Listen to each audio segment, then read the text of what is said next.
everyone, just turn on your camera.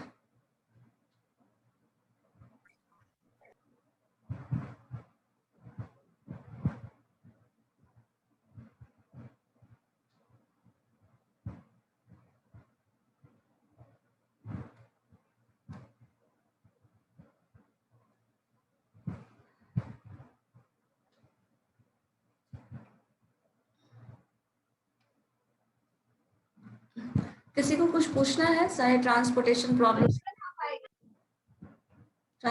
Problem, assignment problem और जो भी हमने पढ़ा है अब तक उससे कुछ भी? Yes ma'am. बोलिए।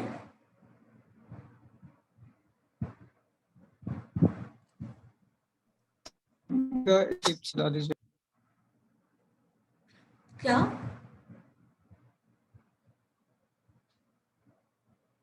क्या बोल रहे हो? हर्ष, फिर से बोलो। Modi ma'am, hello.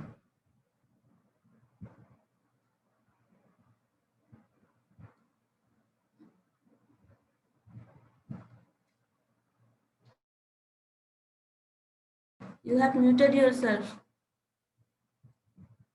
Ma'am Modi method का स्टेप नंबर 5 से बता दीजिए एक बार। कौन सा स्टेप? 5th किसका? मोदी मेथड, मोदी मेथड का। Okay, yes ma'am.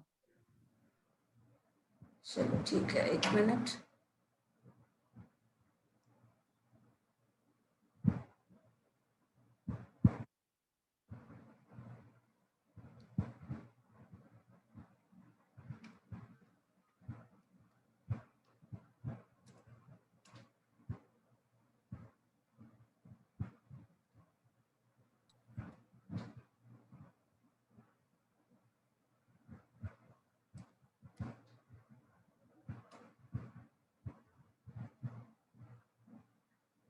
Modi method का 5th स्टेप शुरू वाला क्लियर है?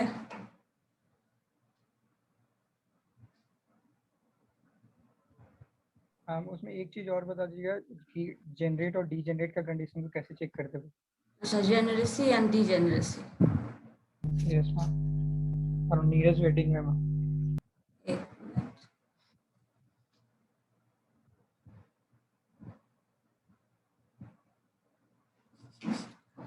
Generacy and degeneracy condition and 5th step of Modi method. Okay. देखो, मोदी मेथड में हम लोगों ने जो क्वेश्चन सॉल्व किया उसी के बेसिस पे, एग्जांपल के बेसिस पे स्टेप क्लियर कर देती हूँ। क्या कंडीशन है वो भी क्लियर हो जाएगा, कैसे सॉल्व कर रहे हैं वो भी। ठीक है। सो पहले तो मोदी मेथड क्या था? ऑप्टिमलिटी टेस्ट करने के लिए जो हम लोग सॉल्व करते थे क्या problems, via VAM method, via north west corner method और least cost method.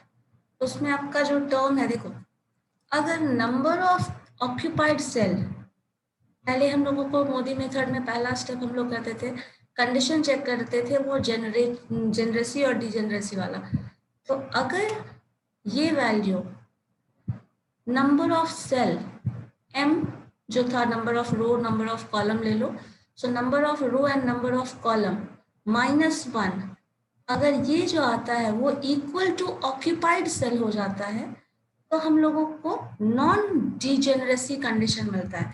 Degeneracy condition अगर इससे ज्यादा, जैसे देखिए 1 मिनट, आपके पास कॉलम और रो ये हैं, क्वेश्चन मान लो ये है, तो कितने रो हैं? First row, this is the first row, this is the second row, this is the third row. ठीक है, ये हमारे रोज हैं। इसको आप m से रिप्रेजेंट कर लो।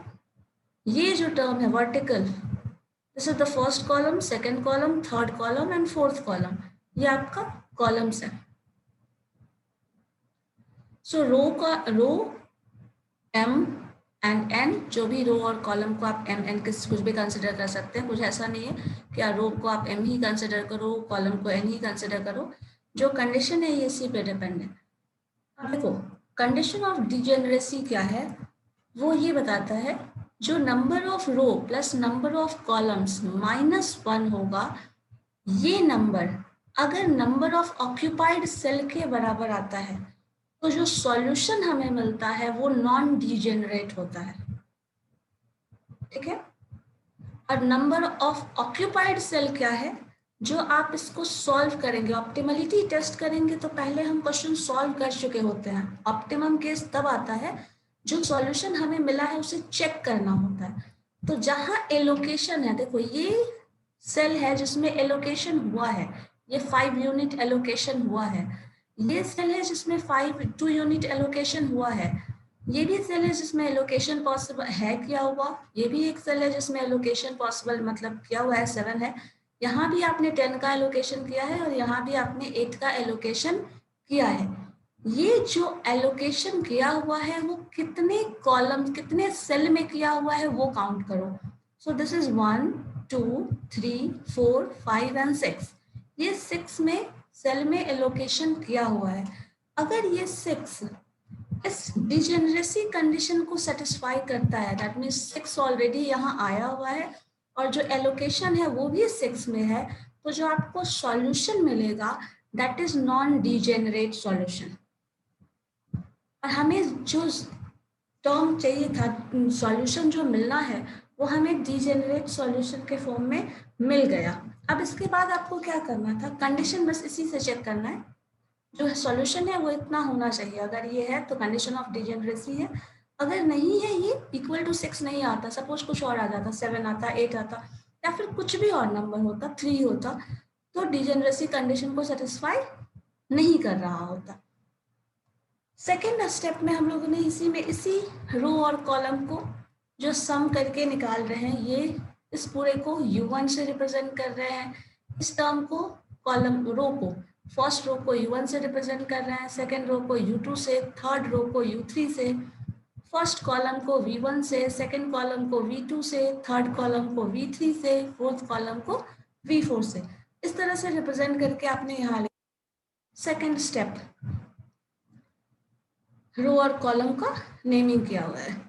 अब आपको क्या करना था, यहाँ पे कैलकुलेशन जो है, यहाँ से कैलकुलेशन स्टेप होता है, वहाँ पे हमने कंडीशन चेक किया, सेकंड स्टेप में नेमिंग किया, थर्ड स्टेप में जो है वो हम लोग देख रहे हैं जो कॉस्ट आया है वो कॉस्ट वैल्यूज हम लोग पुट कर रहे हैं। यहाँ देखो क्या किया है, C11 this is the cost for first unit and first allocation, मतलब 1 1 वाला सेल जो होता है वो आपका ये सेल है, सोर्स फर्स्ट डेस्टिनेशन। ये जो है इसको आप रिप्रेजेंट कर रहे हैं किस टर्म से, sum of this term plus this term, मतलब U1 प्लस V1, इसका जो रो टोटल होगा, रो टोटल ये U1 जो आपने रिप्रेजेंट किया है इसको मान लो यहाँ पे ये रो का सम और ये जो है वो कॉलम का सम। तो U1 प्लस V1 को हम कॉस्ट ऑफ दिस टर्म ले रहे हैं। कॉस्ट किसका लेंगे, जहां जहां एलोकेशन हुआ है वहां, ठीक है, जहां जहां एलोकेशन हुआ है। क्योंकि इसमें एलोकेशन हुआ है हम लोग इसलिए U1 plus V1 is equal to C11 लिख रहे हैं। देखो यहाँ पे वापस से फर्स्ट में, ठीक है, C14 लिख रहे हैं, 14 देखिएगा क्यों लिख रहे हैं, C1 from first source and fourth destination, इसके लिए हम लोग लिख रहे हैं U1 एंड V4, ठीक है। सो U1 प्लस V4 जो होगा that is C14।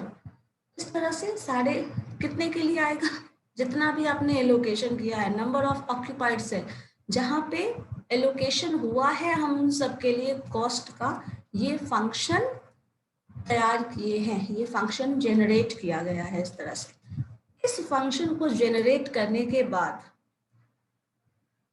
Next step पे यहाँ पे एक टर्म दिख रहा होगा आपको, जो इक्वेशन है, यहाँ पे एक मैथमेटिकल प्रॉपर्टी यूज की जाती है जो कि यहाँ पे बताता है, देखो नंबर ऑफ इक्वेशन कितने दिख रहे हैं जो आपने जनरेट किया है अभी जस्ट, 1 2 3 4 5 6 है ना, 6 इक्वेशन है। और वेरिएबल देखो कितना है, वेरिएबल अगर देखोगे तो 7 दिखेगा, एक U1 V1 U1 V4, या फिर यहाँ से अगर समझ में नहीं आए U1 V4 तो आप यहाँ से वापस देख सकते हो जो क्वेश्चन में है, ये 1 2 3 4 5 6 7, मतलब टोटल कितना है u1 u2 u3 v1 v2 v3 and v4, ये 7 वेरिएबल्स हैं। और आपके पास इक्वेशन कितना है 6 जो यहाँ पे मिला है, ये जो आपने जनरेट किया था ना ये इक्वेशन, ये 6 इक्वेशन है और वेरिएबल 7 होता है। तो कभी भी अगर variable number of variable is greater than number of equation हो तो कोई एक वैल्यू आप रैंडमली असाइन कर सकते हैं, कोई भी एक वैल्यू आप अपनी मर्जी अपने चॉइस से कोई भी एक वैल्यू रैंडमली असाइन कर सकते हैं। मैथमेटिकल प्रॉपर्टी है ये, नंबर ऑफ इक्वेशन अगर ज्यादा हो नंबर से या नंबर ऑफ वेरिएबल ज्यादा हो नंबर ऑफ इक्वेशन से, तो आप एक वैल्यू अपनी मर्जी से कुछ भी असाइन कर सकते हैं। तो कुछ भी असाइन करने वाला जो केस आता है तो जनरली हम लोग क्या करते हैं उस वैल्यू को 0 कंसिडर कर लेते हैं। तो यहाँ पे मैंने v4 को 0 कंसिडर कर लिया था, ठीक है। जब ये v4 0 कंसिडर कर लिया तो इस इक्वेशन में जितने भी इक्वेशन हैं सारे इक्वेशन में आप v4 जहां जहां दिख रहा है वहां पे वैल्यू 0 रख लो। यहाँ 0 रखोगे तो ऑब्वियस है cost of C14 is equal to u1 हो जाएगा। और कॉस्ट ऑफ C14 देखो मैट्रिक्स में गिवन होगा, cost of C14 means this cost, this 10, ठीक है। सो ये 10 जो आया है वो वैल्यू ऑफ U1 आ जा रहा है, ठीक है। हर्ष क्लियर है? Yes ma'am. ठीक है। सो एक को 0 और 0 वाला केस आप जहां जहां रखोगे, यहाँ पे v4 था, यहाँ पे v4 है तो ये 0 रखोगे तो cost of 24 is equal to u2 आ जाएगा, cost of C34 is equal to u3 आ जाएगा, ये 0 हो जाएगा। तो इस तरह से जो भी वैल्यू है कॉस्ट ऑफ 24 भी आप वापस से जाके देख, 4 इज दिस वन 60, ये कॉस्ट। तो इस तरह से यहाँ पे सारे वैल्यूज रख दिए गए, यहाँ से हमें सारा वैल्यू मिल जाएगा। जो जो वैल्यू मिलता चला जाए उसको कॉस्ट फंक्शन पे, उस फंक्शन पे जो आपने जनरेट किया था रखते चले जाओ, रिजल्ट आता चला जाएगा। ये जो भी वैल्यूज आपने निकाला है और जो फंक्शन जनरेट किया है, ये फंक्शन जो जनरेट किया है, that all function is for occupied cell. Third step में हम जो भी रिजल्ट निकाल रहे हैं, जो भी कैलकुलेशन कर रहे हैं, that all is for occupied cell. Next step पे क्या किया जाता है, इस फंक्शन हम जनरेट करते हैं फॉर नॉन ऑक्यूपाइड सेल। अब जो जो नॉन ऑक्यूपाइड सेल है उसको देखेंगे और उसको हम रिप्रेजेंट कर रहे हैं dij से, और that is equal to Cij, that means जो कॉस्ट है माइनस ui प्लस vj करना है फोर्थ स्टेप में। अब ये देखो Cij वो कॉस्ट होगा जो कॉस्ट ऑक्यूपाइड नहीं है, जहां एलोकेशन नहीं किया हुआ है। अब इस पूरे मैट्रिक्स में जहां एलोकेशन नहीं है, देखो तो फर्स्ट आपको यही दिख जाएगा जिसमें एलोकेशन नहीं है। इसका नोटेशन क्या डालते हैं हम, C1 एंड 2, यही है ना, सोर्स 1 डेस्टिनेशन 2। तो C12 is equal to, so C12 minus C12 is equal to value of that is 30, और उसमें माइनस करना है this term plus this term u1 plus v2, इस 30 में से माइनस करना है। देखो शायद वही लिखा हो वहां पे, देखो लिखा है CV1 minus u1 plus v2, 30 minus 10 minus 12, और 10 माइनस 12 ये क्या है, दैट इज दैट कॉस्ट जो कि वहां गिवन था। u1 का वैल्यू उसमें से निकाले हो ना आप ऊपर यहाँ से, दिस इज 10, और v2 का भी वैल्यू यहाँ से निकाले हो, v2 is equal to 12 minus 12, ठीक है। सो ये वैल्यू हमको यहाँ रखना है। तो यहाँ पे प्लस साइन था तो ये -12 वैल्यूज रख ली। इस तरह से हम लोगों ने फोर्थ स्टेप कंप्लीट कर लिया।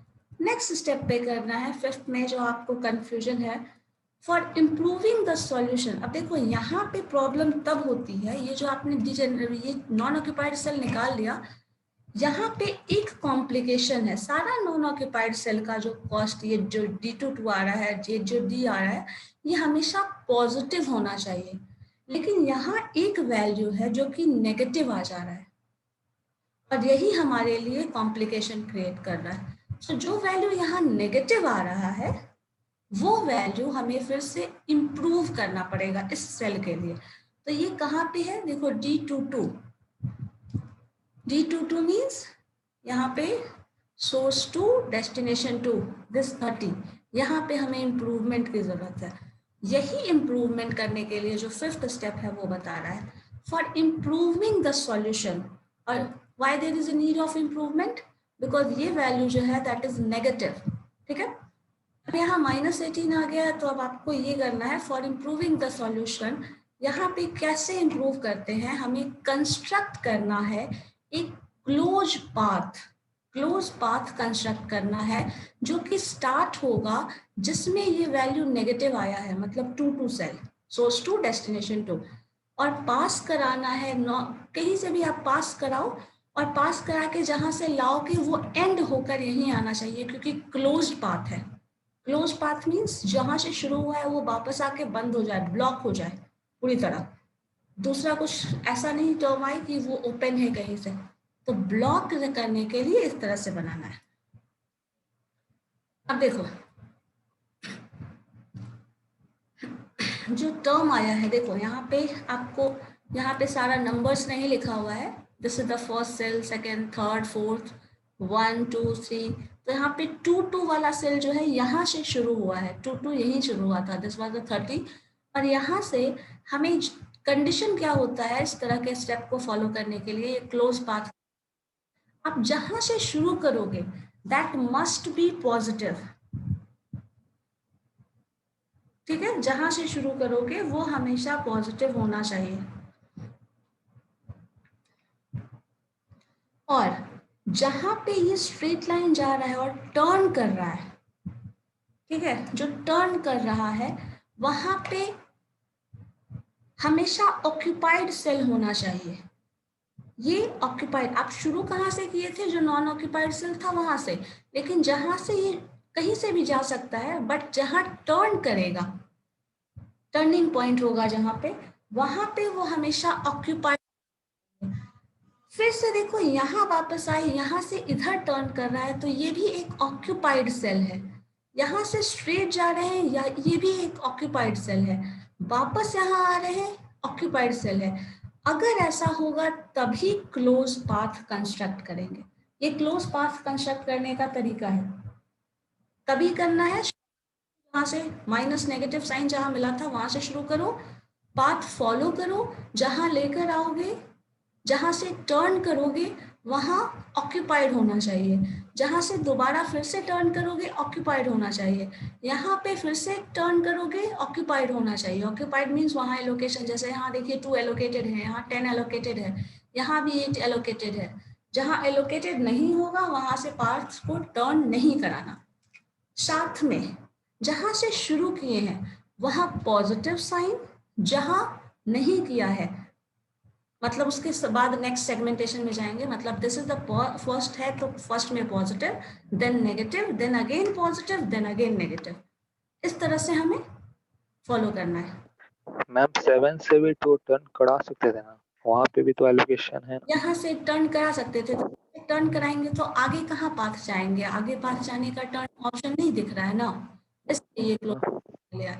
यहाँ से मान लो यहाँ से आप टर्न करा लेते तो यहाँ आते, यहाँ से टर्न नहीं होता ना, यहाँ पे टर्न कर सकते थे, तो क्लोज पाथ तो कंस्ट्रक्ट नहीं हो पाता, इसलिए हमने डायगोनली नहीं जा सकते हैं, नहीं प्लस से 2 2 से 5 5 से फिर प्लस पे 2, यहाँ से 7 से कहाँ जाते आप, 7 से 2 2 से फिर 5 5 से फिर वैसे नहीं जाते, वैसे नहीं जा सकते थे। यहाँ से हम यहाँ आ सकते थे, यहाँ से आकर मान लो यहाँ 2 पे वापस हम यहाँ टर्न कर सकते थे, यहाँ आ सकते थे, लेकिन यहाँ आ जाते तो यहाँ से टर्न तो करते, लेकिन वापस हम यहाँ आ सकते थे, यहाँ से टर्न कर सकते थे, और यहाँ से टर्न करते तो फिर हमें यहाँ आना पड़ता, यहाँ से भी हम टर्न नहीं कर सकते बिकॉज एलोकेशन नहीं है यहाँ पे, फिर इधर आ जाते तब हो सकता था।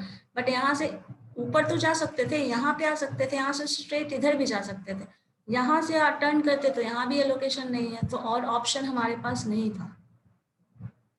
क्लोज पाथ होना चाहिए और इस तरह का साइड, कुछ भी और तरह का एलोकेशन हो सकता था, बट जहाँ टर्निंग पॉइंट है वहाँ एलोकेशन नहीं रहेगा तो फिर नहीं हो सकता, तब वो पाथ क्लोज नहीं होगा। ये चीज आप बस ध्यान देना इसमें।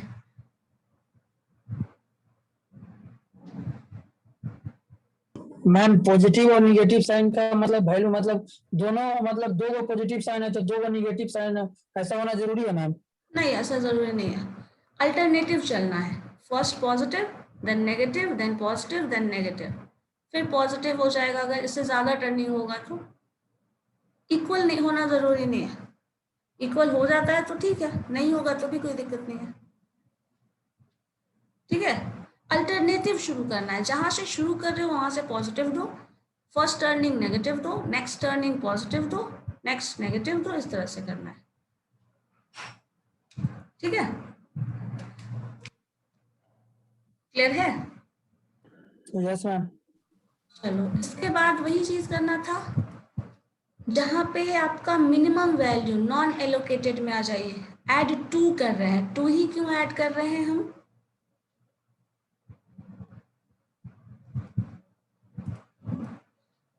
बताओ।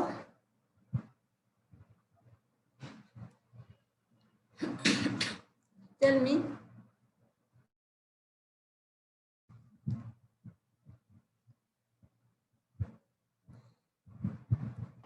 मैम क्योंकि जहाँ पे हम लोग पाथ बनाए हैं वहाँ पे सबसे मिनिमम वैल्यू 2 है, इसलिए।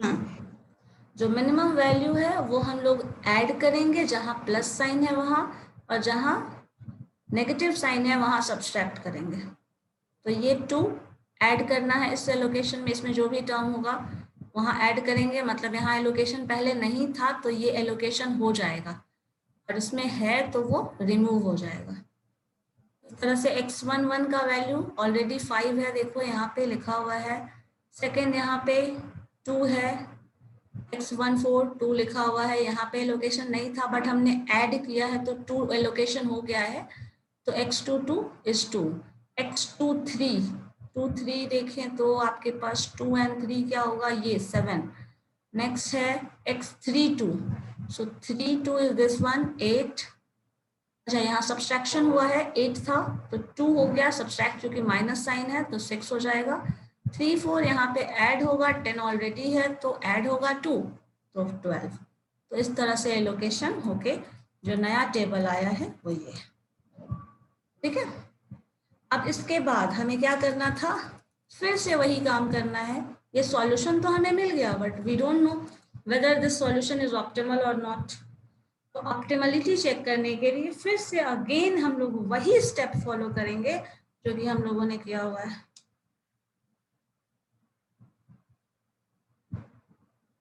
ठीक है,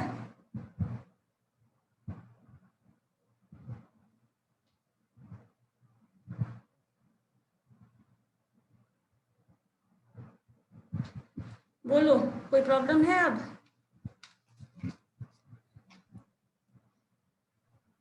यहाँ पे सारा ये जो हम लोग ने कैलकुलेट किया था, ये फर्स्ट स्टेप ये वाला फॉर ऑक्यूपाइड सेल, और ये जो नॉन ऑक्यूपाइड सेल सारा पॉजिटिव आ गया, देन सॉल्यूशन मिल गया, then that is the optimal solution. क्योंकि all DI are greater than 0 for non occupied cell, तो जो सॉल्यूशन है दैट सॉल्यूशन इज ऑप्टिमल, तो ये टर्म आ जाएगा। और उसका जो कॉस्ट होगा that is the minimum transportation cost, जो वैम मेथड के सॉल्यूशन से भी कम हो जा रहा है। ठीक है, यस मैम। मैम एक क्वेश्चन था, बोले। अगर जो नॉन ऑक्यूपाइड सेल है उसमें अगर माइनस से ज्यादा आ गया और मतलब कि 4 माइनस आ गया और 2 प्लस आ गया, तो क्या हम जो 2 प्लस है उसको माइनस बना के सॉल्व कर सकते हैं? प्लस को माइनस क्यों बनाएंगे, जो माइनस आ रहा है वैल्यूज ना, देखो नेगेटिव माइनस मतलब ज्यादा आ रहा है, मतलब 5 माइनस आ गया और 1 प्लस है, तो उसको माइनस बनाकर कर सकते हैं? नहीं नहीं, वैसे नहीं करेंगे। जो नेगेटिव है ना उसमें से मोस्ट नेगेटिव ले लो। Okay ma'am. जो भी मान लीजिए 4-5 वैल्यू, एक से ज्यादा नेगेटिव, इसमें तो एक ही नेगेटिव आया था, अगर एक से ज्यादा नेगेटिव आ रहा है तो मोस्ट नेगेटिव ले लीजिए, उसको सॉल्व कर लीजिए, उसके बेसिस पे हो सकता है एक बार में ही सॉल्यूशन आ जाए, तो दोबारा ज्यादा करने की जरूरत नहीं पड़े। ठीक है, यस मैम। मोस्ट नेगेटिव ले लेना है बस।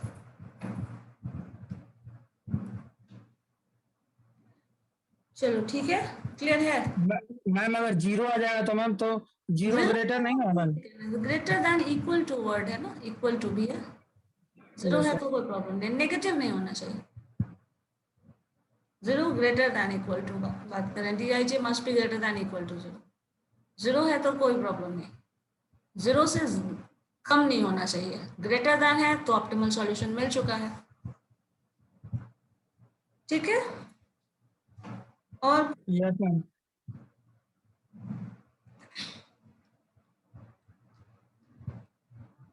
और कुछ है क्वेरी, बताओ किसी पोर्शन से, कोई भी पोर्शन पूरे प्रॉब्लम में, मतलब ट्रांसपोर्टेशन से लेके अभी तक जो पढ़े हो सब में, transportation, assignment, transshipment and travelling salesman.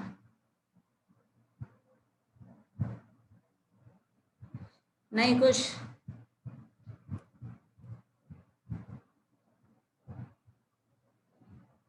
चलो तो आगे बढ़े फिर हम।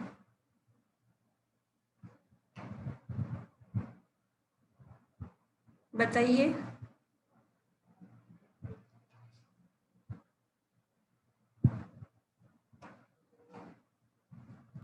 मैम जो ट्रांसशिपमेंट प्रॉब्लम होता है उसमें वोगल से सॉल्व किया जाता है ना, तो उसमें तो बहुत बड़ा प्रोसेस है, तो उसको कंपनी में भी ऐसे ही हाथ से सॉल्व किया जाता है या उसके लिए भी कोई सॉफ्टवेयर है? सॉफ्टवेयर तो सब चीज के लिए है, नहीं तो कैलकुलेटर तो शुरुआत से यूज किया जा रहा है, अदरवाइज सॉफ्टवेयर वैसा बहुत सारा है, स्टैटिस्टिकल सॉफ्टवेयर जो यूज किया जाता है। स्टैटिस्टिकल सॉफ्टवेयर में आपका कैलकुलेशन जैसे मिनी टैब वगैरह हो गया, सैस हुआ, SPSS तो खैर बहुत ओल्ड वर्जन है बट यूजफुल है, वो सब किया जाता है सॉफ्टवेयर से। बहुत सारे स्टैटिस्टिकल सॉफ्टवेयर है, क्योंकि डेटा, मैंने कहा ना आज के डेट में डेटा इज एन इंफॉर्मेशन, जो भी कॉस्ट और ये सब है, ये सब क्या है, ऑर्गेनाइजेशन का मतलब एक कहो तो कहीं ना कहीं बैकबोन बन जाता है, क्योंकि पूरा प्रॉफिट लॉस, उसका क्या कंडीशन है, क्या उसका इम्प्रूवमेंट पॉसिबिलिटीज है, जो भी प्रोजेक्शन किया जाता है, that all depends on data. Competition, जैसे गेम थ्योरी वगैरह जो हम लोग पढ़ने वाले थे, उसमें गेम थ्योरी में क्या बताता है, कंपटीशन मार्केट का क्या है, क्योंकि कोई किसी कंपनी का मान लो गेन होता है तो किसी कंपनी का दूसरे का लॉस होगा। मान लीजिए दो कंपनी है, सेम ही प्रोडक्ट बना रही है, आप किसी एक पर्टिकुलर ब्रांड का प्रोडक्ट खरीद रहे हैं, तो ऑब्वियस है दूसरे कंपनी का वो क्या होगा, लॉस होगा ना लॉस, क्योंकि आपने उसका, आपने प्रेफर किया है उसको एज दूसरे कंपनी के होगा। तो अब क्या हो रहा है, वहां किसी एक का गेन किसी दूसरे के लिए लॉस अपने आप बन जा रहा है, ऑटोमेटिकली बन रहा है, क्योंकि हो सकता था जो कंज्यूमर उसका होता वो किसी और कंपनी का कंज्यूमर बन गया। तो यहाँ पे जितने भी कॉम्पिटिटिव सिचुएशन होंगे, जितने भी प्रॉफिटेबल सिचुएशन है, वो सारा कंडीशन जो है ना हम लोग एनालाइज करते हैं किसी भी ऑर्गेनाइजेशन, किसी भी इंस्टीट्यूशन के लिए, और ये बहुत इंपॉर्टेंट रोल प्ले करता है मैनेजमेंट के लिए, जो मिनिमम कॉस्ट में मैक्सिमम प्रॉफिट देता है। जैसे ट्रांसपोर्टेशन कॉस्ट में इससे पहले हम लोग जो प्रोडक्ट बना रहे थे, लीनियर प्रोग्रामिंग कहाँ यूजफुल था, जब आप प्रोडक्ट बना रहे थे, तो किस तरह के कॉम्बिनेशन ऑफ प्रोडक्ट को आप बना रहे हो कि आपको ज्यादा प्रॉफिट हो रहा है। अगर मान लीजिए किसी एक कुछ ऐसा प्रोडक्ट है जिसमें प्रॉफिट का जो प्राइस है सपोज वो कम है बट उसका सेल ज्यादा है, ठीक है, किसी प्रोडक्ट का प्राइस आपने कम रखा है बट उसका सेल ज्यादा है, जब उसका सेल ज्यादा होगा तो प्रॉफिट इन रिटर्न जो कंपनी को मिलने वाला है वो क्या हो जाएगा, ज्यादा हो जाएगा। मान लो किसी प्रोडक्ट का प्राइस बहुत ज्यादा है बट उसका सेल कम है, तो जब वो प्रोडक्ट सेल होगा तभी ना प्रॉफिट मिलने वाला है कंपनी को, और सेल ही कम हो रहा है, तो इन द लॉन्ग रन उसका जो प्रॉफिट होगा वो क्या होगा, प्रॉफिट गेन कम हो जाएगा, है ना। तो ये सब हम लोग मैथमेटिकली डिजाइन करके देखते हैं कि किस तरह से क्या कॉम्बिनेशन बनाया जाए, क्या परमुटेशन कॉम्बिनेशन लगाया जाए कि अल्टीमेटली कंपनी को प्रॉफिट हो, जो भी प्रोडक्ट हम बना रहे हैं उसमें प्रॉफिट हो, ठीक है। और उसके लिए जो भी स्ट्रेटजीज आप अपना सकते हो, जो भी स्ट्रेटजी कर सकते हो, अप्लाई कर सकते हो, वो अप्लाई करो और अल्टीमेटली प्रॉफिट गेन करो, प्रॉफिट को मैक्सिमाइज करो। प्रॉफिट को मैक्सिमाइज कैसे कर सकते हो, उसका बहुत सारा वे है, बहुत कुछ आपको करना पड़ता है, एडवर्टीजमेंट वगैरह भी है। कॉस्ट को मिनिमाइज करो, मिनिमम कॉस्ट में मैक्सिमम प्रॉफिट, किसी भी ऑर्गेनाइजेशन का गोल तो यही होता है, क्या है या नहीं। मार्केटिंग करने जब आप जा रहे हो तो ऑब्वियस है तो वही चीज हम लोग कर रहे हैं, डिफरेंट टाइप ऑफ कॉम्बिनेशन। जैसे ट्रांसपोर्टेशन, हमें पता है हमें शिपमेंट करना है, ठीक है, वो शिपमेंट ऑब्वियसली हमने प्रोडक्ट बनाया है, हमें उसे सेल करना है, तो उसका शिपमेंट तो करना ही है। तो हम शिपमेंट का ऐसा तरीका ढूंढ रहे हैं, इस तरह से शिपमेंट कर रहे हैं जिसमें कॉस्ट मिनिमम हो। ऑब्वियसली प्रोडक्ट का जो सेल होना था, वो सेल, डिमांड, सब कुछ उस तरह का जो है सिचुएशन, वो आइडियल है, मतलब जो हो रहा है, जिस तरह का हो रहा है सिचुएशन, वो रहेगा। लेकिन जो एग्जिस्टिंग कंडीशन है, जो एग्जिस्टिंग कॉस्ट है, उसको हम कम कैसे करें? वो कम करेंगे तो कहीं ना कहीं वो हमारा प्रॉफिट में ही जा रहा है ना, बताओ। Yes ma'am. और ऐसा ऐसा बहुत सारा सॉफ्टवेयर मिल जाएगा। ये चीज़ तो खैर अभी ये थोड़ा इंडस्ट्रियल लेवल पे, इनिशियल लेवल पे किया जाता है। जैसे ये सब जो अभी पढ़ रहे हो ना, वो फैक्ट्रीज जहाँ डिमांड सप्लाई इस तरह का कंडीशन आता है, वो आता है। इस तरह का और भी इससे ज़्यादा लार्ज स्केल पे यूज होने वाला और भी बहुत सारा मैथमेटिकल मॉडल्स है, जैसे लीनियर मॉडल्स वगैरह है। जैसे आप फ्लिपकार्ट है, अमेजन वगैरह है ना, कंपनीज जो उस तरह के, उसमें जैसे मान लीजिए कुछ ऑफर्स देती है वो, और आप मान लो एक क्या बोलते हैं, ऑफर्स देता है, जो डिलीवरीज वगैरह करती हैं, रिटर्न आप लोग करते हो, बहुत सारा ऐसा प्रोडक्ट है जो पसंद नहीं आया, रिटर्न कर दिए, बहुत सारा है जो कैशबैक वगैरह देता है, प्राइस जो आप मनी पे किए हो वापस से आपको मिलता है, ये सब होता है ना कंडीशन ऑनलाइन शॉपिंग में। उस तरह ऑनलाइन शॉपिंग में भी ऐसा बहुत सारा स्टैटिस्टिकल सॉफ्टवेयर है, लीनियर मॉडल्स वगैरह, जो मिनीटैब बेसिकली ज़्यादा यूज़ करते हैं। मिनीटैब के पास अभी भी आई थिंक फ्लिपकार्ट के पास मिनीटैब का 400 प्लस कुछ लाइसेंस है कहा जाता है, जो कि वो यूज़ करती है, वो स्टैटिस्टिकल सॉफ्टवेयर है मिनीटैब, जिसके हेल्प से क्या किया जाता है, सॉल्यूशन इसी तरह का परम्यूटेशन कॉम्बिनेशन लगा के किस तरह का ऑफर्स देंगे, जो आपका डिलीवरी चार्ज लगता है। कभी कभी सुना होगा डिलीवरी चार्ज वगैरह फ्लिपकार्ट अमेजन पे लगता है, कभी कभी नहीं लगता, देखिए ऐसा आप लोग। एक्चुअली मैम क्या, एक्चुअली मतलब प्राइस का 4 गुना कर कर 3 गुना घटा दिए, तो इसमें क्या प्रॉफिट है? कोई भी ई कॉमर्स का मैन्युफैक्चरिंग अलग से होता है, मार्केट है जैसे हम लोग लोकल मार्केट में, उसका मैन्युफैक्चरिंग अलग होता है।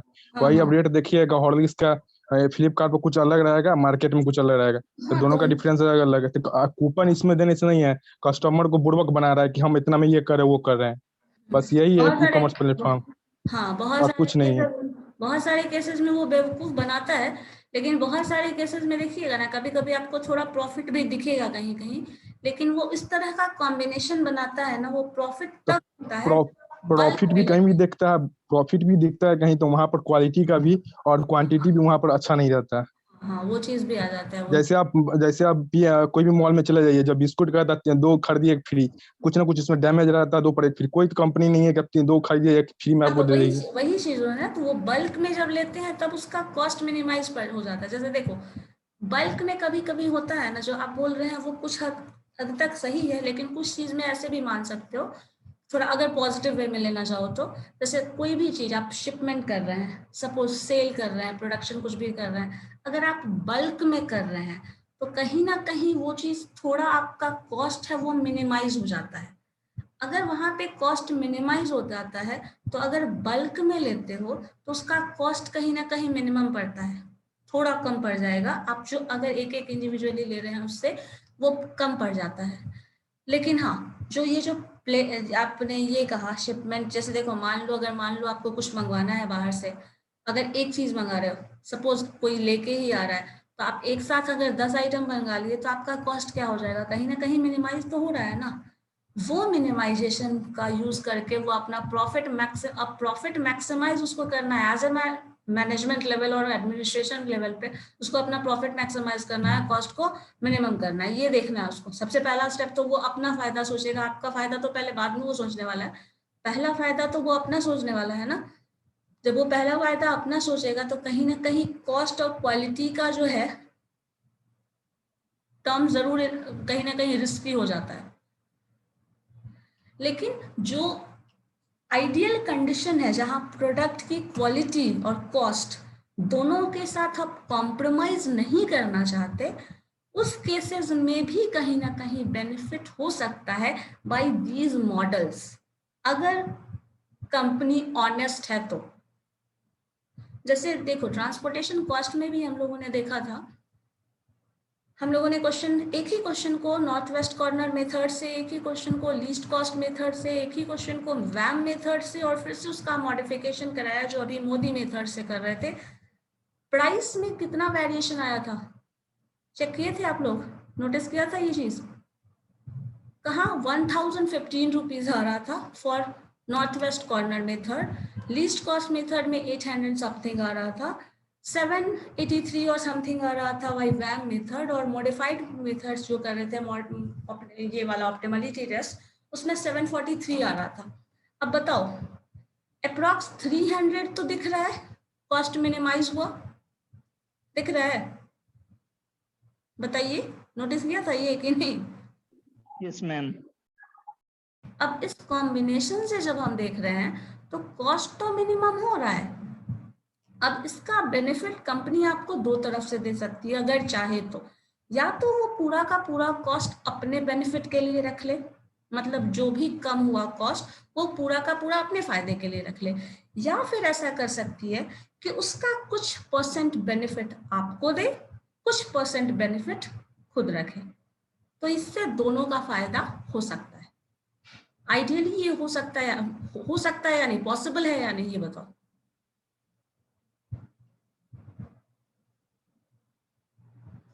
बताओ है पॉसिबल या नहीं? क्योंकि कॉस्ट है, अगर 300 यूनिट आप शिपमेंट कर रहे हैं तो एटलीस्ट कॉस्ट पे इम्पैक्ट कुछ ना कुछ तो आ गया। तो वो बेनिफिट अब आप डिपेंड करता है कंपनी किस तरह से रिएक्ट करती है। वो सारा का सारा बेनिफिट अगर अपने फायदे के लिए रख ले तो फिर आपको कोई ऑफर और वो सब की बात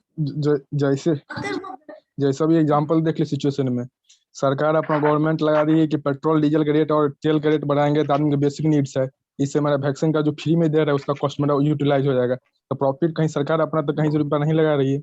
अभी जो सिचुएशन है एक तरह सोचिएगा तो हाँ वही चीज कह सकते हैं, प्रॉफिट कहीं ना कहीं उसी मनी का यूज किया जा रहा है। आइदर उसका आप पे डायरेक्ट बेनिफिट आपको मिल जाए या फिर इनडायरेक्ट बेनिफिट मिले या फिर ना ही मिले, तो ये हो सकता है।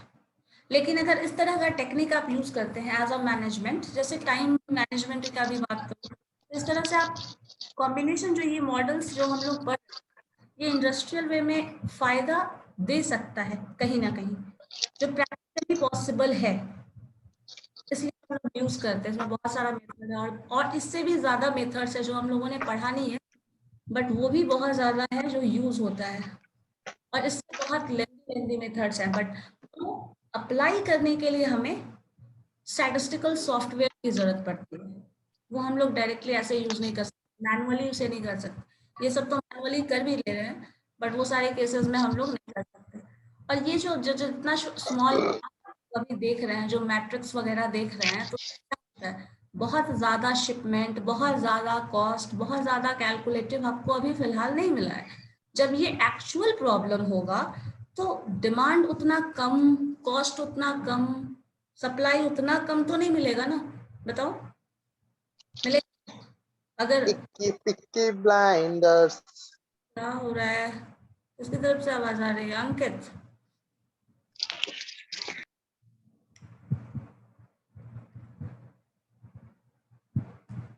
ठीक है, समझ रहे हैं इस चीज को? जब आप उसको सॉल्व करेंगे तो आप ये सब अभी मेथड सीख रहे हैं, जब इसको प्रैक्टिकली अगर किसी इंडस्ट्रियल फील्ड में अप्लाई करेंगे ना तो वो स्टैटिस्टिकल सॉफ्टवेयर से ही अप्लाई करेंगे, ठीक है? और बहुत सारा है, जैसे मैंने कहा ना SPSS, मिनीटैब, SAS, ये सब जो है स्टैटिस्टिकल सॉफ्टवेयर है, जिसको एज अ क्या कहा जाए, डेटा साइंटिस्ट एक वर्ड सुना होगा, सुना है कभी डेटा साइंटिस्ट? Yes ma'am. वो उसी के लिए इस्तेमाल किया जाता है। अब तो बहुत पहले इसके लिए पहले क्या बहुत सारे केसेस में जितनी कंपनीज है उसे एक स्टैटिशियन को एम्प्लॉय करते थे उसके लिए, स्टैटिशियन के लिए, जिसको डेटा साइंटिस्ट बोल रहे हैं आप, या फिर होता था कि आप क्वालिटी कंट्रोल एग्जीक्यूटिव, जैसे ये आप क्वालिटी कॉम्प्रोमाइजेशन की बात कर रहे थे ना, तो किस तरह का क्वालिटी है जो एक्सेप्टेबल है फॉर कंज्यूमर्स, उसके अकॉर्डिंग क्वालिटी कंट्रोल किया जाता था, क्वालिटी किस तरह का मेंटेन किया जाए प्रोडक्ट का, तो उसके लिए क्वालिटी कंट्रोल एग्जीक्यूटिव का अपॉइंटमेंट होता है। तो इस तरह का जो टर्म्स हो, मतलब आप क्या कह सकते हो, जो ऑर्गेनाइजेशन है, इंस्टीट्यूशन है जिस तरह का इंडस्ट्रियल फील्ड का, वो सब इस्तेमाल करते थे पहले। अब ये सारा कुछ, जैसे आप मैनेजमेंट में पढ़ रहे हो ना, तो अब बहुत सारे केसेस में क्या होता है, मैनेजमेंट फील्ड में एक ही इंसान को ये सारा टास्क दे दिया जाता है कि आप सारा कुछ परफॉर्म करो। जैसे बहुत सारा जो आप मैनेजमेंट में पढ़ते हैं, मैनेजमेंट भी पढ़ते हैं और साथ में ये सब टेक्निक्स भी पढ़ रहे हो, है ना। तो ये टेक्निक्स पढ़ने का ये मीनिंग है, क्योंकि किसी भी टेक्निक को अप्लाई करने के लिए, मान लीजिए मुझे बहुत अच्छा नॉलेज है किसी स्टैटिस्टिकल सॉफ्टवेयर का, बट मुझे मैनेजमेंट का बेसिक नॉलेज नहीं है, तो बेसिक नॉलेज जो भी होना चाहिए, प्रॉफिट लॉस कैसे रिलेटेड है, प्रॉफिट का मतलब, अगर मान लीजिए प्रॉफिट गेन कर रहे हैं तो प्रॉफिट मतलब है, लॉस है, सेविंग, एक्सपेंडिचर, इस सब का मुझे लॉजिकल नॉलेज सपोज नहीं है, तो उस स्टैटिस्टिकल सॉफ्टवेयर, उस डेटा साइंटिस्ट का होना भी बहुत फायदेमंद नहीं हो सकता, क्योंकि जिस फील्ड में हमें यूज करना है उन सारे टर्म्स को, वो फील्ड से हम कुछ ज्यादा, मतलब समझ लो, इंटरेक्टेड ही नहीं है उस फील्ड का, उस वर्ल्ड ऑफ नॉलेज का मुझे कुछ पता ही नहीं है। तो कितना भी नॉलेज अगर हमें स्टैटिस्टिकल डेटा का, डेटा को डिस्कशन, जो भी आप प्रॉफिट लॉस और सब कुछ जो भी कॉम्बिनेशन परमुटेशन देख रहे हैं, ये सारा मुझे नॉलेज है, बट जो मैनेजमेंट का जो बेसिक टेक्निक है वो नॉलेज उसका नहीं है, तो भी कोई इंसान बहुत अच्छे से उस चीज को हैंडल नहीं कर सकता। और इसी वजह से मैनेजमेंट वालों को भी ये टेक्निक पढ़ना होता है, क्योंकि उनको दोनों नॉलेज हो जाता है, एक बेसिक नॉलेज आपको है, साथ में ये टेक्निकल नॉलेज भी है, तो आप ज्यादा इफिशिएंट होंगे किसी भी टास्क को परफॉर्म करने में, और इसीलिए ये सारा कुछ इंक्लूड किया जाता है। और मैम मैम हाँ बोले। मैम, अगर ये पहले से ही अगर कोई ऑप्टिमल ट्रांसपोर्टेशन रहे, ऑप्टिमल ट्रांसपोर्टेशन कॉस्ट रहे, तो फिर उसको मिनिमाइज कैसे करेंगे मैम? ऑप्टिमल है तो ऑप्टिमल वर्ड का मतलब ही होता है that can't be minimised any more. जो optimum है ना, उससे कम मतलब पैसे में और उससे कम में आप ट्रांसपोर्टेशन नहीं कर सकते। ऑप्टिमल वर्ड तभी इस्तेमाल किया जाता है। तो फिर अगर वैसा ही अगर कोई प्रॉब्लम रहेगा तो उसको सॉल्व कैसे करेंगे? ऑप्टिमम मतलब ऑप्टिमल सॉल्यूशन मिल गया, फिर क्या प्रॉब्लम है, उससे ज्यादा कम नहीं होगा। जैसे मान लो कुछ एक पर्टिकुलर अमाउंट रखो, उससे कम खर्च में आप वो काम नहीं कर सकते, ऑप्टिमल वर्ड तब इस्तेमाल करते हैं। नीरज आप फिर से बोलो, आप क्या बोलना चाहते हो?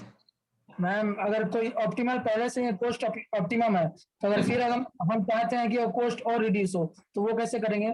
वो हो ही नहीं सकता। अगर ऑप्टिमल हो गया ना, तो उससे ज्यादा रिडक्शन कॉस्ट में पॉसिबल नहीं है। जैसे मान लो आप कहीं अभी बाहर रहते हैं या फिर पटना में है? मैम पटना में। पटना में ही है, चलो कॉलेज आना है, कॉलेज क्या क्या तरीका है, मोड ऑफ ट्रांसपोर्टेशन, बस से आओ, ऑटो से आओ, बाइक से आओ, साइकिल से आओ, यही कर सकते हो ना, यही सारा।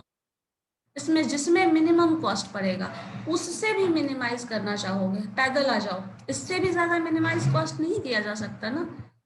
वो मैम अगर पैदल आ जाएंगे तो वो एफर्ट ज्यादा लगेगा ना मैम, हाँ, एफर्ट तो ज्यादा लगेगा, टाइम हाँ ज्यादा लगेगा। यही चीज बता रहे हैं ना, एफर्ट ज्यादा लग रहा है तो पहले यहाँ पे बात करते हैं ऑप्टिमलिटी की।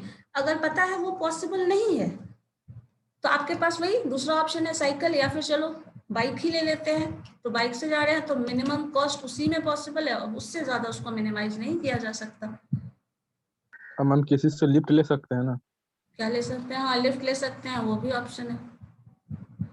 तो जो भी पॉसिबिलिटीज है, उन सारी पॉसिबिलिटीज में जो भी मिनिमम कॉस्ट पड़ रहा है वो, बट ऑर्गेनाइजेशन हेड में आपको लिफ्ट वाला केस। मैम ये टाइम पे डिपेंड नहीं करता क्या मैम?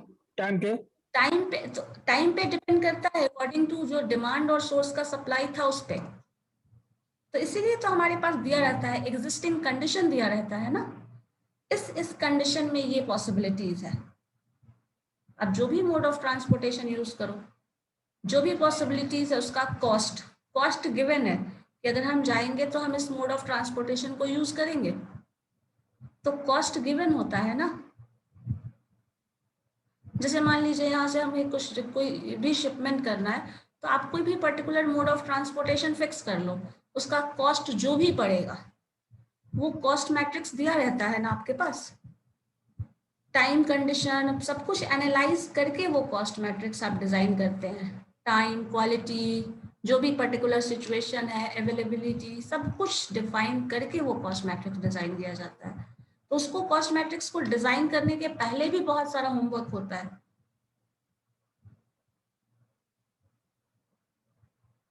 ठीक है, उसके पहले भी बहुत सारा होमवर्क होता है। जो डेटा जिस फॉर्म में आप स्टडी करते हैं ना, उस फॉर्म में कंस्ट्रक्ट करना भी एक टास्क है। कभी मैम अगर कोई नई कंपनी है तो वो पहले से ही ऑप्टिमम ट्रांसपोर्टेशन कॉस्ट तो नहीं जानती होगी। नहीं, वो सब अप्लाई, वैसे उसके लिए एम्प्लॉयमेंट का रिक्रूटमेंट होता है ना, एम्प्लॉय को हायर करती है वो। क्वालिटी के लिए क्वालिटी कंट्रोल बोर्ड है हमारे गवर्नमेंट की तरफ से। क्वालिटी जो एग्जीक्यूटिव, आप क्या जैसे कुछ खरीदते हो ना, इलेक्ट्रॉनिक खरीदते हो तो उस पर ISI मार्क वाला कंडीशन देखते हो, एक गोल्ड खरीदते हो तो उस पर एक होता है हॉलमार्क। ये सारे मार्क ये गवर्नमेंट देती है। तो गवर्नमेंट कुछ जैसे क्वालिटी कंसेप्ट हमारी गवर्नमेंट बहुत पहले से रही है, जो कि बहुत पहले से डिफाइन किया जाता है। कभी क्योंकि बिजनेस में कहा जाता है, बिजनेसमैन पे थोड़ा ज्यादा क्या कहा जाए, आप भरोसा नहीं कर सकते, वो हमेशा कॉम्प्रोमाइज करेंगे विथ क्वालिटी और कॉस्ट को मतलब ज्यादा अपना कॉस्ट को रिड्यूस करने के चक्कर में रहेंगे। तो ये कंडीशन जो आता है, इस वजह से गवर्नमेंट ने एक ऑर्गेनाइजेशन बनाया है और वही क्वालिटी कंट्रोल करती है। तो उसमें आपको जब भी कुछ भी आप कंपनी वगैरह कुछ भी प्रोडक्ट बनाते हो तो उसका क्वालिटी टेस्ट होता है सबसे पहले। वो क्वालिटी टेस्ट पास करने के बाद कंपनी को लाइसेंस दिया जाता है वो प्रोडक्ट बनाने का, और उस कंडीशन के साथ कि वो उस क्वालिटी को मेंटेन करेगी। जैसे बीच में सुना होगा एक मैगी का आया था, बीच में लेड प्रोपोर्शन बहुत ज्यादा है, as a sample random selection किया गया था और उसमें वो दिखा था कि लेट ज्यादा है, तो उसको क्या किया गया था, बैन किया गया था, है ना। तो वो क्वालिटी कंट्रोल बोर्ड वो उसके लिए, तो इसी के लिए बाद में रखा जाता है। वो क्वालिटी बहुत कंपनी बहुत रखती भी है, बहुत नहीं भी रखती है, पता नहीं जिसका जो अपना स्ट्रेटजी रहा हो, बट उसके लिए क्वालिटी कंट्रोल एग्जीक्यूटिव रहता है जो उसको मेंटेन करने के लिए रखता है कि जो minimum level of acceptable quality है वो एटलीस्ट मेंटेन करे वो कंपनी।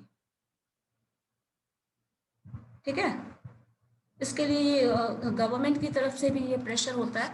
जैसे और वो प्रेशर वो कभी भी गवर्नमेंट कितना काम करती है उस पर डिपेंड करता है। जैसे रैंडम सिलेक्शन जो हुआ था, किसी भी मॉल में चले गए, एज अ रैंडम सैंपल हम चूज कर लिए, रैंडम सैंपल में कुछ ऐसा मिल गया, चेक कर रहे हैं जो मिनिमम क्वालिटी लेवल एक्सेप्टेबल था वो अगर मेंटेन नहीं कर रही है कंपनी, तो फिर कंपनी को बैन किया जाता है, कुछ फाइन वगैरह सुनते होंगे ये सब।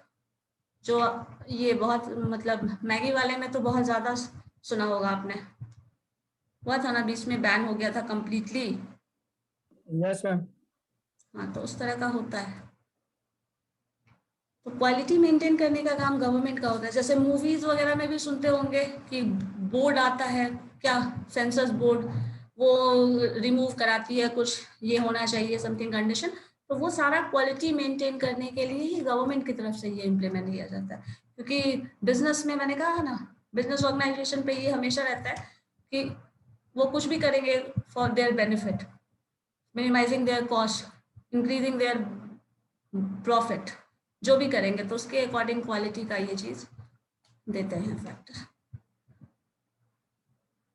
और टाइम भी एक इम्पॉर्टेंट फैक्टर है। टाइम और क्वालिटी जो टर्म बोल रहे हैं वो सारा कुछ फैक्टर है। सारे कंडीशन के बाद इतना कुछ किया जाता है और वो उसके बेसिस पे कॉस्ट मैट्रिक्स डिजाइन किया जाता है। ठीक है, और कुछ क्वेरी? मैम ट्रेवलिंग सेल्समैन का क्वेश्चन भेज दीजिएगा, ग्रुप में होगा तो। Travelling salesman, okay. और कोई टर्म जो फिर कंफ्यूजिंग लग रहा है, जो भी नहीं लग रहा सही है, वैसा कुछ बताओ।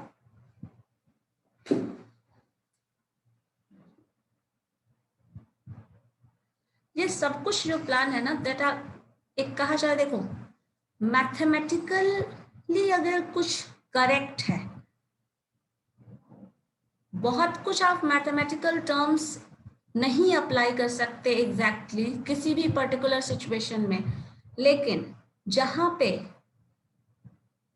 आपको पॉसिबल है, अगर आप मैथमेटिकल मॉडल यूज करते हैं तो वो कहीं ना कहीं उसका बेनिफिट आपको मिल जाएगा।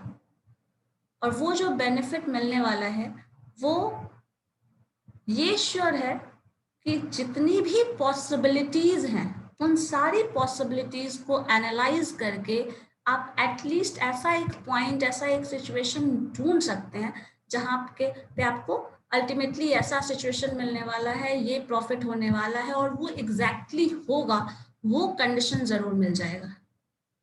मिहिर, क्या कर रहे हो आप?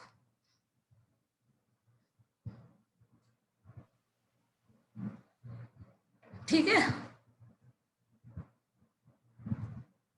और कुछ भी पूछना होगा तो आप बताइएगा फिर। लेकिन ये चीज सारा कुछ क्वालिटी, हर जगह ये मत सोचो ना कि क्वालिटी के साथ कॉम्प्रोमाइज हो रहा है। क्वालिटी के को कंट्रोल करने के लिए अलग टास्क है, उसका अलग डिपार्टमेंट होता है, कॉस्ट के लिए अलग है, मैनेजमेंट के लिए अलग है, सब कुछ का अपना डिवीजन रहता है और सब एक दूसरे से कांटेक्ट करके सबका कुछ कहा जाए मिला जुला राय होता है, तो उसके बेसिस पे जजमेंट किया जाता है। हर जगह टाइम भी फैक्टर है, क्योंकि कहीं ऐसा ना हो कि आप ऐसा कुछ काम करें, शिपमेंट कर रहे हैं कॉस्ट मिनिमाइज करने के चक्कर में, और जब तक आप शिप करें तब तक पता चला डिमांड ही खत्म हो गया। तो वैसा नहीं होना चाहिए। वो सारे कंडीशन को सोच समझ के फिर उस तरह से डिजाइन किया जाता है, उसके बाद आप उसका सॉल्यूशन निकाल रहे हैं। ठीक है, तो अल्टीमेट जो सॉल्यूशन मिलता है वो सारे कंडीशन को चेक करके उसके अकॉर्डिंग मिलता है। मैम मीडियम ऑफ ट्रांसपोर्टेशन पर भी तो डिपेंड करता है। हाँ, तो मीडियम ऑफ ट्रांसपोर्टेशन पे डिपेंड करता है ना, क्योंकि मान लो अगर जैसे कुछ मान लो कोई फेस्टिवल है और फेस्टिवल सपोज अभी 10-15 दिन बाद है, 1 महीने बाद है, तो आपको ट्रांसपोर्ट करना है, तो आप लॉन्ग रन लाने आने वाले 10-20 दिन बाद ट्रेन खुलने वाली है, उसके बाद ये सिचुएशन होगा, आप उसके अकॉर्डिंग आप नहीं जज कर सकते ना। तब तक पता चला आपने जब तक शिपमेंट किया तब तक डिमांड ही खत्म हो गया। कोई फेस्टिवल का टाइम है, कुछ ऐसा पीक सीजन होता है ना जिस वजह सेल ज्यादा होता है, तो वहां पे आप उस केस में क्या करोगे? वेट करोगे उस मोड ऑफ ट्रांसपोर्टेशन का? नहीं वेट कर सकते। तो आपको दूसरा मोड ऑफ ट्रांसपोर्टेशन जो दिख रहा है और उसमें भी जो मिनिमम दिख रहा है वो कॉम्बिनेशन अप्लाई करो। वो सिचुएशन पे डिपेंड करता है, वो मैनेजमेंट एडमिनिस्ट्रेशन के जो भी प्लान है, स्ट्रेटेजी जो होगा उस पर डिपेंड करता है। ठीक है, और वो सारा कंडीशन देख के वो चीज बनाया जाता है।